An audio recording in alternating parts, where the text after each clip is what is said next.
High बंधुरा अस्सलामु आलैकुम रास मम चैनल आपनादेर सकलके स्वागत जानिए बंधुरा आजकेर रेसिपि आपनादेर काछे शेयर करब। आज के आमि बाड़ीते बानाबो मुखी कचु बा गुड़ी कचु बोले जेटाके कचु तारपरे पुई शाक दिए और ओई माछ जापानी पुटी माछ दिए एक रेसिपि करब, तो सेटा आपनादेर काछे शेयर करब। तो बंधुरा पुरो भिडियोटी देखबेन, स्किप करबेन ना। आमि आशा राखछि आपनादेर भीषण भालो लागबे। तो चलुन झटपट रेसिपिटी देखे नेওয়া যাক। तो एखाने नेওয়া হয়েছে गुड़ी कचु 300 ग्राम मतो, एगुलो सब बाजार থেকে কিনে আনা হয়েছিল। আর একদম ফ্রেশ পুঁই শাক এখানে নেওয়া হয়েছে 700 গ্রাম মতো। তো যাই হোক সব কিছু এবার ভালো করে কেটে ধুয়ে নেব। তার আগে মাছটা আমি কেটে ধুয়ে পিস পিস করে লবণ হলুদ মাখিয়ে নেব।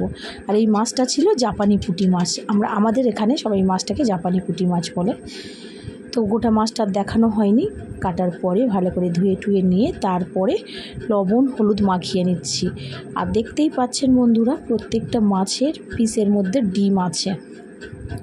দেখুন প্রত্যেকটা মাছের পিসের মধ্যে ডিম আছে। আমি মাছটা এমনভাবে কেটেছি ডিমটা বার করিনি। মাছের পিসের মধ্যে ডিমগুলো থাকলে ভালোই লাগে দেখতে বা খেতেও ভালো লাগে। তো যাই হোক মাছের ডিমটা এরকম মিডিলে আছে, আমি সেইভাবে লবণ হলুদ মাখিয়ে নিলাম যাতে মাছ ডিমটা না বার হয়ে যায়। খুব সাবধানে লবণ হলুদ মাখিয়ে আর যেটা বার হয়ে যাচ্ছিলো সেটাও ভেতরে দিয়ে দিচ্ছিলাম। তারপরে ওভেনে একটা কড়াই বসিয়ে দিলাম, দিয়ে দেব তেল। যে কোনো তেল হলে চলবে, আমি এখানে সাদা তেলে মাছটা ভেজে নেব। তেলটা একটু গরম করে মাছের পিসগুলো একে একে আমি দিয়ে দেব। এই রেসিপিটি খেতে দারুণ লাগে। সেম প্রসেসে একবার আপনারা ট্রাই করবেন, আমি আশা রাখছি আপনাদের ভীষণ ভালো লাগবে। তো একে একে মাছগুলো দিয়ে দিলাম। তারপরে দুটো পিঠ উল্টে পাল্টে একটু কড়া করে, এই মাছটা একটু কড়া করে ভাজতে হয়, তো দুটো পিঠ খুব কড়া করে আমি ভেজে নিলাম। তারপরে একে একে মাছগুলো তেল ঝারিয়ে একটা প্লেটে নামিয়ে নেব। তো আরও কিছু মাছ বাকি ছিল সেগুলোও সেমভাবে ভেজে নিলাম, নিয়ে প্লেটে আমি মাছগুলো সব নামিয়ে নিলাম। তো মাছ ভাজা কমপ্লিট হয়ে গিয়েছে। এবার পুঁই শাক আর কচুটাও কাটা কমপ্লিট হয়ে গিয়েছে। কচুর মুখিটা এখানে কেটে নিয়েছি। আর এই কচুটা একটু খুব ভালো করে ধুতে হয়, একটু স্লিপ ভাব থাকে, একটু ভালো করে হাত দিয়ে রগড়ে ধুতে হয়, স্লিপ ভাবটা যাতে চলে যায়। তো কচুটা খুব ভালো করে ধুয়ে নিলাম। তারপর এখানে পুঁই শাকও কাটা হয়ে গিয়েছিল। পুঁই শাকের সঙ্গে আমি দুটো আলু অ্যাড করেছি। এটা আপনারা চাইলে দিতে পারেন, নাও দিতে পারেন, এটা অপশনাল। তো দিয়ে এবার আলু পুঁই শাকটাও খুব ভালো করে আমি ধুয়ে নিচ্ছি। আর দেখতেই পাচ্ছেন বন্ধুরা কচুটাও কাটার পরে আমি আলাদা পাত্রে রেখেছি, আর পুঁই শাকটাও যেহেতু কচুটা একটু স্লিপ ভাব আছে ওই জন্য আলাদাভাবে ধুয়ে ওই স্লিপ ভাবটা যাতে চলে যায় সেই জন্য আলাদা করে রেখেছিলাম। তো কচু পুঁই শাক ধোয়া হয়ে গিয়েছে, একটা সাইডে পানি ঝরানোর জন্য রেখে দিলাম। তারপর এদিকে একটা কড়াই ওভেনে বসিয়ে দিয়েছি, দিয়ে আবারও তেল দিলাম। তেলটা গরম করে এখানে দিয়ে দেব কুচি করা পেঁয়াজ, একটা বড় সাইজের পেঁয়াজ দিয়েছি, আর দুটো শুকনো লঙ্কা দিয়েছি 4 টুকরো করে, দিয়ে একটু গোল্ডেন কালার করে পেঁয়াজটা ভেজে নিয়ে তারপর এখানে আমি দিয়ে দেব কয়েকটা কাঁচা লঙ্কা। ঝালের পরিমাণটা অবশ্যই নিজেদের আন্দাজ মতো করে দেবেন, যে যেমন বাড়িতে ঝাল খান সেইভাবে দেবেন। আমি এখানে কয়েকটা কাঁচা লঙ্কা দিয়েছি, আর এটা আমি গুঁড়ো লঙ্কা দেবো না, সম্পূর্ণ কাঁচা লঙ্কা বা শুকনো লঙ্কা দিয়ে রেসিপিটি রেডি করব। তারপরে পরিমাণ মতো হলুদ গুঁড়ো দিলাম, জিরে গুঁড়ো, ধনিয়া গুঁড়ো, একটু গোলমরিচের গুঁড়ো, আদা বাটা, রসুন বাটা, সমস্ত উপকরণটা দিয়ে একটু এইভাবে কষিয়ে নেব। সমস্ত উপকরণ কষানো হয়ে গেলে এখানে আমি কচু আর পুঁই শাক যেটা আমি আগে থেকে ধুয়ে সাইড করে রেখেছিলাম দিয়ে দিলাম।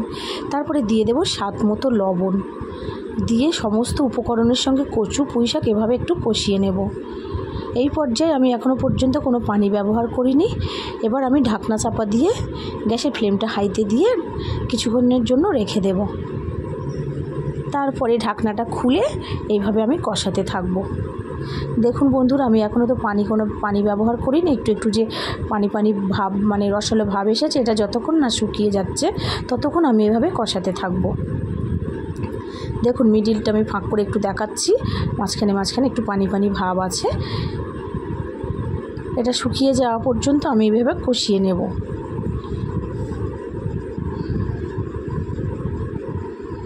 তো একটু শুকিয়ে গিয়েছে, পানিটা মানে শুকিয়ে মতো গিয়েছে, কষানো কমপ্লিট হয়ে গিয়েছে। এখানে আমি রান্নার জন্য পানি দিয়ে দিলাম। যে যেমন মানে গ্রেভিটা রাখবেন সেইভাবে আন্দাজ মতো করে পানিটা দিয়ে দেবেন। পুঁই শাকের ডাঁটাটাও সেদ্ধ হবে, সেই অনুযায়ী পানিটা দেবেন।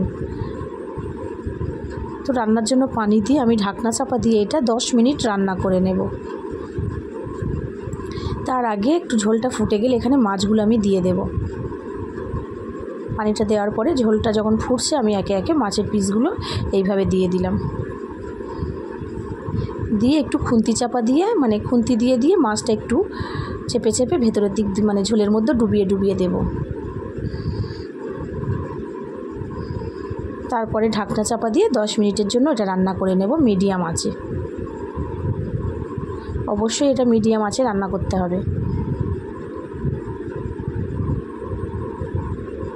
তো বন্ধুরা ফিরে এলাম 10 মিনিট পরে। পুঁই শাক কচু দিয়ে জাপানি পুঁটি মাছের রেসিপিটি আমার রেডি হয়ে গিয়েছে। দেখাচ্ছি একটা আলু ভেঙে, দেখুন আলুও সেদ্ধ হয়ে গিয়েছে। আর একটা কচু ভেঙে দেখাচ্ছি, দেখুন কচুও সেদ্ধ হয়ে গিয়েছে। পারফেক্টভাবে সব কিছু সেদ্ধ হয়ে গিয়েছে, তার মানে বুঝে নিতে হবে রেসিপিটি রেডি হয়ে গিয়েছে। তো নামানোর আগে জিরে মরিচের গুঁড়ো যেটা আমি বাড়িতে ভেজে রেখেছিলাম সেটা এখানে ছড়িয়ে দেব। জিরে মরিচের গুঁড়ো ছড়িয়ে দিয়ে ঢাকনা খোলা অবস্থায় আরও 2-3 মিনিট ফুটিয়ে নিলেই ব্যাস রেডি কচু পুঁই শাক দিয়ে মাছের এই রেসিপিটি। এবার আমি আমার ছেলেকে খেতে দেব।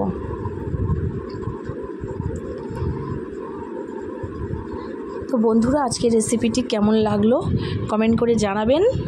যদি ভালো লাগে চ্যানেলটি সাবস্ক্রাইব করবেন, ভিডিওতে লাইক করবেন।